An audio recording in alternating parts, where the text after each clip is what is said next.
के निवेशक और उसके एजेंट से लेकर के जो भी इससे पीड़ित हैं वे सारे लोगों का जुटान जंतर मंतर पर आज 2 दिन से चल रहा है। जमा किए हैं सहारा में और कोर्ट का आदेश है, फिर उसमें अरंगा क्यों डाला जा रहा है। सुप्रीम कोर्ट के आदेश के बाद में गृह मंत्री अमित शाह जी एक पोर्टल का निर्माण किए हैं CRCS।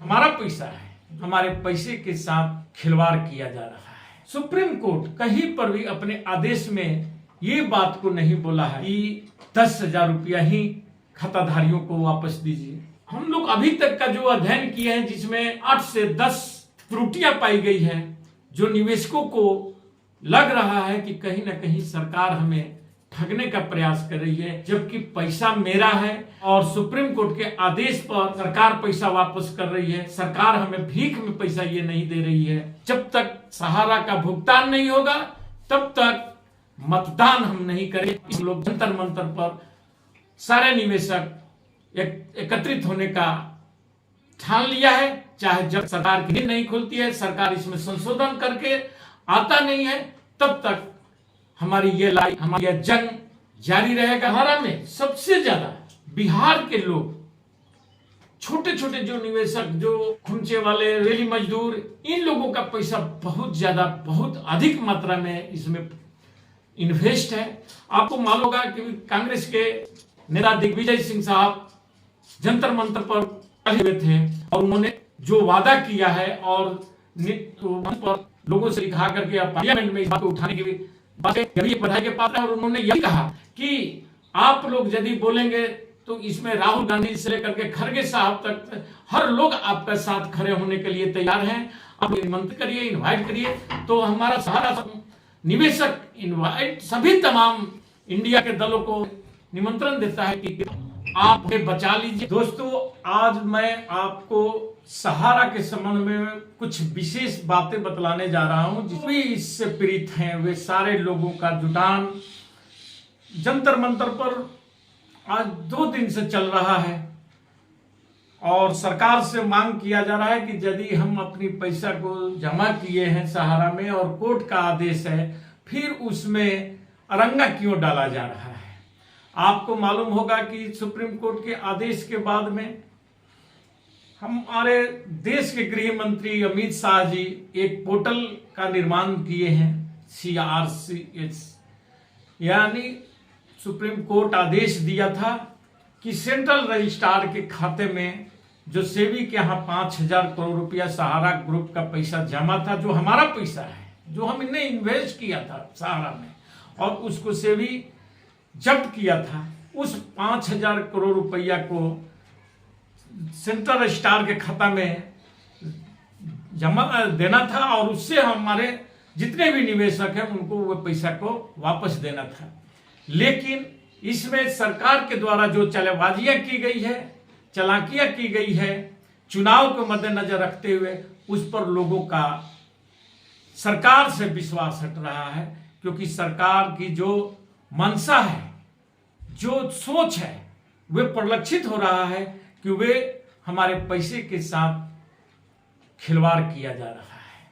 हमें पैसा कम दिया जा रहा है, लेकिन उसको राजनीतिक रूप में भुनाने की ज्यादा प्रयास करने का एक कुचेष्टा की गई है, जो नहीं होना चाहिए था। क्योंकि सुप्रीम कोर्ट कहीं पर भी अपने आदेश में ये बात को नहीं बोला है कि 10,000 रुपया ही खाताधारियों को वापस दीजिए।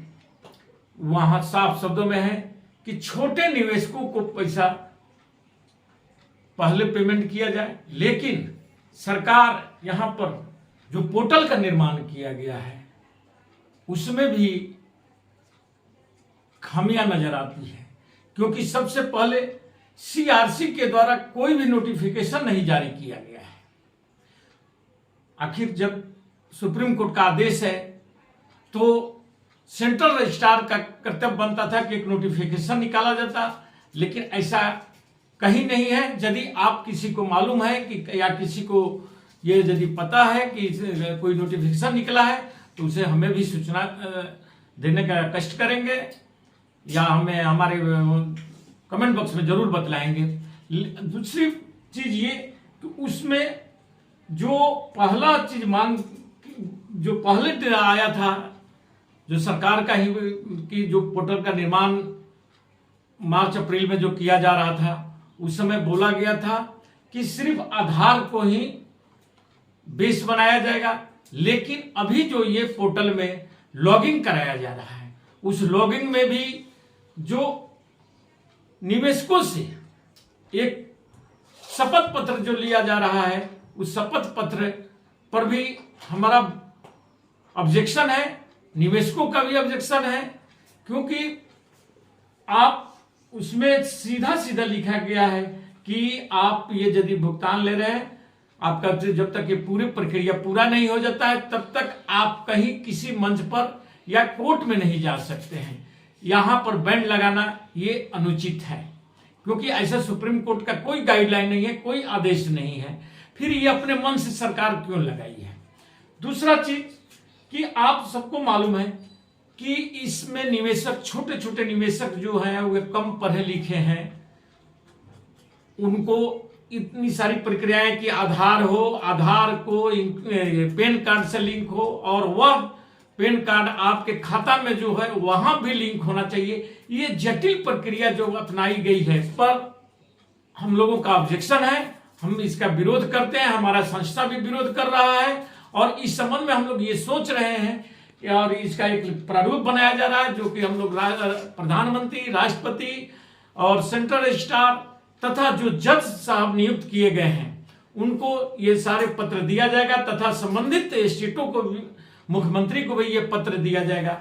और भी बहुत सी ऐसी कमियां हैं, जैसे कुछ निवेशक जो अपना पैसा निवेश किए हैं लेकिन उनका डेथ हो चुका है, इस पर भी कहीं पर भी पोर्टल में कोई गाइडलाइन नहीं दी गई है कि उनका भुगतान कैसे होगा।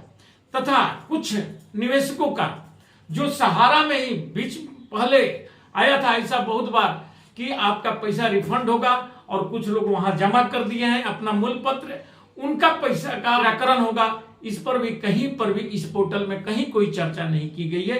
यानी लोग अभी तक का जो अध्ययन किए हैं जिसमें 8 से 10 त्रुटियां पाई गई है, जो निवेशकों को लग रहा है कि कहीं ना कहीं सरकार हमें ठगने का प्रयास कर रही है या वोट का राजनीति करने का प्रयास कर रही है, जबकि पैसा मेरा है और सुप्रीम कोर्ट के आदेश पर सरकार पैसा वापस कर रही है। सरकार हमें भीख में पैसा ये नहीं दे रही है, हमारा पैसा, हमारा निवेश किया हुआ पैसा है। हम अपने बच्चों के लिए, अपने बच्चों की शादी के लिए, उनकी शिक्षा के लिए या अब दवा बीरो के लिए ये पैसा हम इन्वेस्ट किए थे। और एक तो सहारा हमारे साथ गद्दारी किया है, देश के साथ गद्दारी किया कि वह पहले हमसे पैसा जमा कराता है, फिर उसको क्यू में ट्रांसफर कराता है, फिर अन्य सोसाइटियों में हमें 3-4 उनकी जो सोसाइटियां थी उसमें पैसे को ट्रांसफर किया गया। यानी क्योंकि हम तो पैसा इन्वेस्ट कर चुके थे, अब उनके इशारे पर चलना था, एजेंट के इशारे पर चलना था।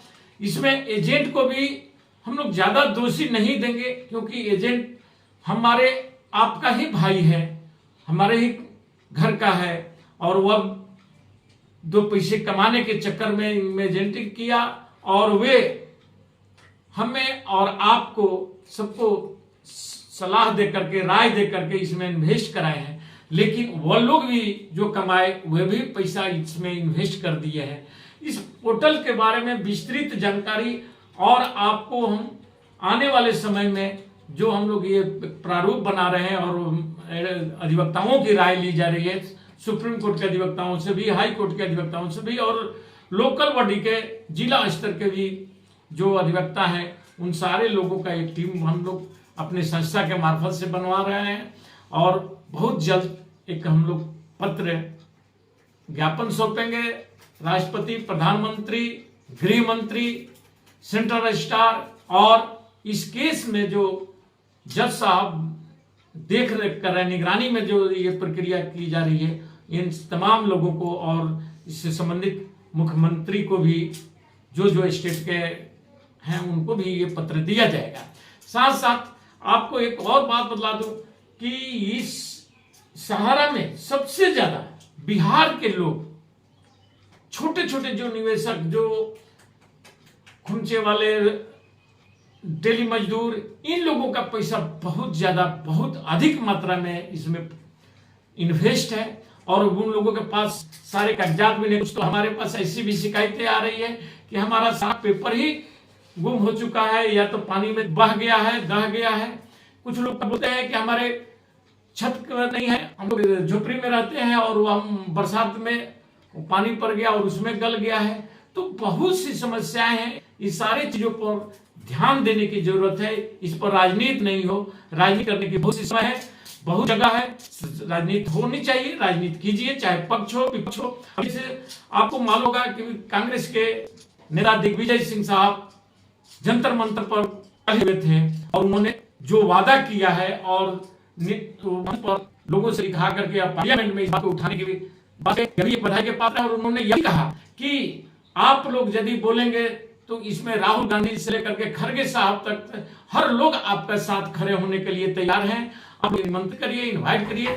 तो हमारा सारा निवेशक इनवाइट सभी तमाम इंडिया के दलों को निमंत्रण देता है कि आप उन्हें बचा लीजिए, नहीं तो जब तक सहारा का भुगतान नहीं होगा तब तक मतदान हम नहीं करें। इसी नारे के साथ हम लोग जंतर मंतर पर सारे निवेशक एकत्रित होने का ठान लिया है। चाहे जब सरकार की नींद नहीं खुलती है, सरकार इसमें संशोधन करके आता नहीं है, तब तक हमारी ये जंग जारी रहेगा। जय हिंद,